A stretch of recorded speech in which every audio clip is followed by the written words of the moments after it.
Hi, hello, నమస్తే. నేను మీ రమేష్. మీరు చూస్తున్నారు నా ఛానల్ ఆర్వీబీ టీవీ.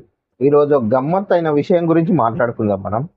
ఏంటిదంటే, మనకు ఒక వర్డ్ వింటూ ఉంటే మనకు ఎప్పుడు ఎక్సైట్మెంట్ ఉంటుంది. ఫ్రీ. ఇనుడితోటే మనకు అదొక రకమైన ఏంటిదంటే మనల్ని పిలుస్తూ ఉంటుంది. ఫ్రీ అంటే వెళ్ళిపోవడం. కానీ ఆ ఫ్రీలో ఉన్న ఎనుకుండే చిన్న రహస్యాలు, కానీ పెద్దగుండే నిగూఢ రహస్యాలు కూడా చెప్తాను. ఫ్రీ అనేది ఎంత డేంజర్ అనేది మనం ఈరోజు తెలుసుకుందాం. సరేనా? ఏంటిదంటే, ఫ్రీ అన్నారు.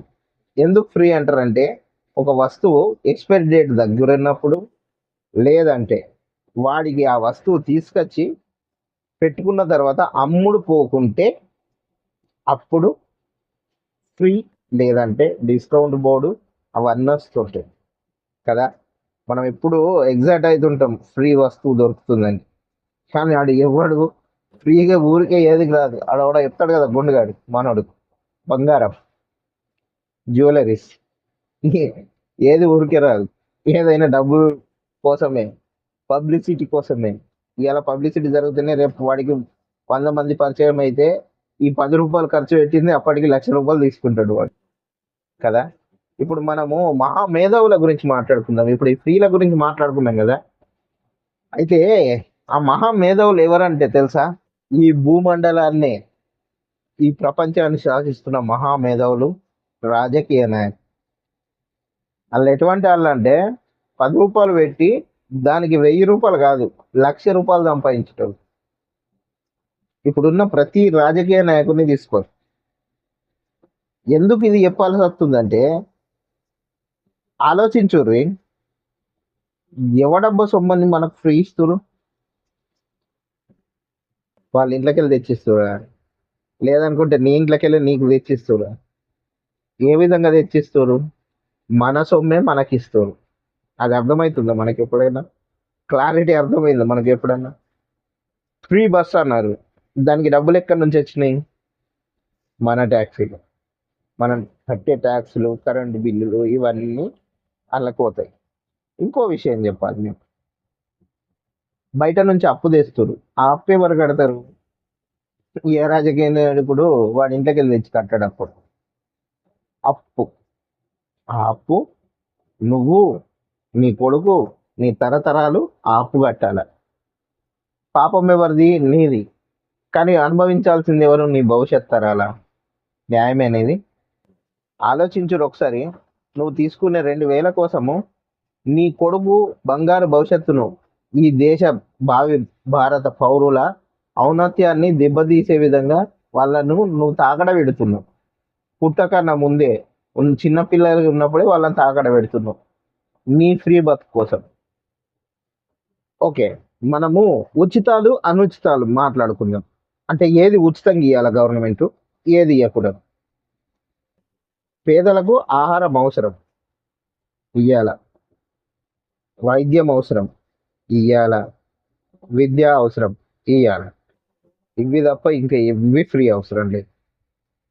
ఇప్పటికైనా మనం మారపోతే మన దేశము తెలియకుండానే మరో వెనిజిలగా మారుతుంది. ఇంతకు ముందు కూడా చెప్పాను. ఎంతమంది విన్నారో తెలియదు, కానీ ఒక్కసారి మార్పు బోధలు కావాల్సిన సమయం వచ్చింది. ఈ రాజకీయ నాయకులు దోసుక తింటూనే ఉంటారు ఎప్పటి వరకు? నువ్వు తిరగబడనంత వరకు. నువ్వు తిరగబడి నువ్వు నిజంగా నువ్వేంటో నిరూపించుకున్న రోజు ఆటోమేటిక్గా ప్రతి రాజకీయ నాయకుడే సెట్ కాదు, సమాజం మొత్తం సెట్ అవుతుంది. వాడు వీడు అడిగేసిండు అని కాదు, నువ్వెందుకు అడిగేయట్లేదు? నువ్వు కదా మొదలు పెట్టాల్సింది. ఇంకో విషయం, ఇది ఒక చిన్న లాజిక్ ఇస్తా. మనోళ్ళు అంటారు సమాజంలో మార్పు రావాలని అంటారు. సమాజం అంటే ఏంటిది అసలు? ఎవరైనా ఏమంటారు? ఈ సమాజం మారాలంటారు. ఎస్, సమాజం మారాలంటే, అయ్యా, సమాజం అంటున్నావు చూడు, ఆ సమాజంలో నువ్వు కూడా ఒక మనిషివే. నువ్వు కూడా మారాలి కదా. ఆడేవాడో మార్పు మొదలు పెడితే నువ్వు అందులో భాగం అవుతావా? ఆ మార్పు నువ్వే ఎందుకు కాకూడదు? ఆ మార్పు నీ చేతుల్లోనూ కూడా ఉంది కదా. 10 మందిని మారమని చెప్పొచ్చు కదా. ఎస్, నా వంతుగా నేను కృషి చేస్తున్నా. ఇప్పుడు రాబోయే ఎన్నికలు, సర్పంచ్ ఎన్నికలు ప్రజాస్వామ్యంగా జరిపించండి. నిజమైన నాయకుడిని ఎన్నుకోండి. మీ ఊరికి నిజంగా సేవ చేయగలిగిన వాళ్ళు ఎన్నుకో. కోటర్ సీసకో ఒక బిర్యానీ పొట్లానికి అమ్ముడు పోతుంది. ప్లీజ్, మిమ్మల్ని మీరు ఎందుకు అమ్ముకుంటారు? అమ్ముకుంటే మంచి అనిపిస్తుందా? ఆ? రేపటి రోజు వాడు డబ్బులు ఖర్చు పెట్టినట్టు డబ్బులు సంపాదించుకోవడానికి వస్తాడా, లేకుంటే నీకు గవర్నమెంట్ ఇచ్చే 5,000 జీతం కోసం పనిచేస్తాడా సర్పంచ్ వచ్చి?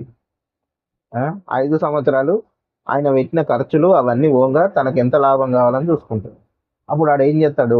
అడ్డమైన ఫ్లాట్లు పట్టుకున్నాడు, లేదనుకుంటే లేవట్లు రెడీ చేసుడు, లేదంటే ఇళ్ళల్లో మనకు వచ్చే పైసలు వాడుకున్నాడు. ఇదంతా కారణం వాళ్ళు మళ్ళీ మనమే, అంటే మన సమాజం. సమాజం అంటే వాళ్ళు మళ్ళీ అది కూడా మనమే. ఇప్పటికైనా ఒకసారి ఆలోచించండి, మనం ముందుకు వెళ్తున్నామా వెనుకకి వెళ్తున్నామా? మనకు దేవుడు లాంటి అంబేద్కర్ ప్రతి మనిషికి ఓటు హక్కు కల్పించాడు. ఆయన ఒకటి చెప్పిండు కూడా, ఓటు అయితే తీయగలిగిన కానీ ఈ సమాజాన్ని మార్చలేకపోయినా కదా. నిజమే కదా. బానిసలా ఉన్న నిన్ను బాజాప్త దర్బార్లో కూర్చుండేంత శక్తినిచ్చిండు, కానీ నువ్వు ఇంకా బాగా బజార్లోనే కూర్చుందాం అనుకుంటున్నావు, బానిసలాగానే ఉందాం అనుకుంటున్నావు. ఏందో ఇది బ్రిటిష్ వాడు అలవరిచిండా లేకుంటే మనకు పుట్టుకతోటి అనబడ్డదో తెలియదు, కానీ అయ్య బాంచన అనే మాట అనకపోయినా కానీ అది మనిషిలో నుంచి పోతలేదు. ఎందుకు? ఏ మనం మారమా? ఇప్పుడు సమాజం మారాలా, ఊరు మారాలా, దేశం మారాలంటే నువ్వెందుకు మారద్దు? మనము ఫ్రీ పథకాలు పెడితే సంబరపడుకుంటే వాడికి ఓట్లేస్తే వాడేం చేస్తాడు?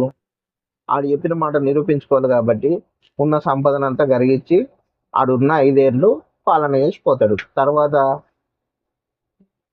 ఆ బాకీ లోన్లు కట్టాలా, మళ్ళా అది నువ్వే.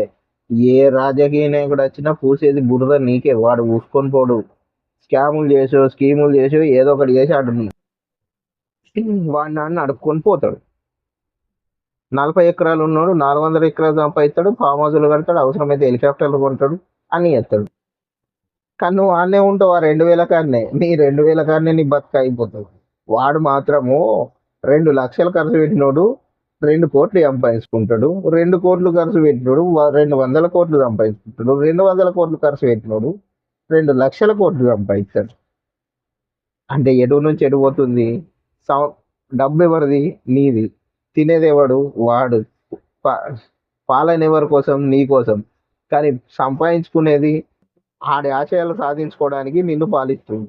విచిత్రం ఏంటిదంటే మళ్ళీ మనోళ్ళు ఏంటిదంటే పాలాభిషేకాలు, అయ్యా పాలాభిషేకాలు చేస్తారు, ఇవేమో కొబ్బరికాయలు కొడతారు, అది దేవుడి కంటే ఎక్కువ అయిపోతుంది వీళ్ళు.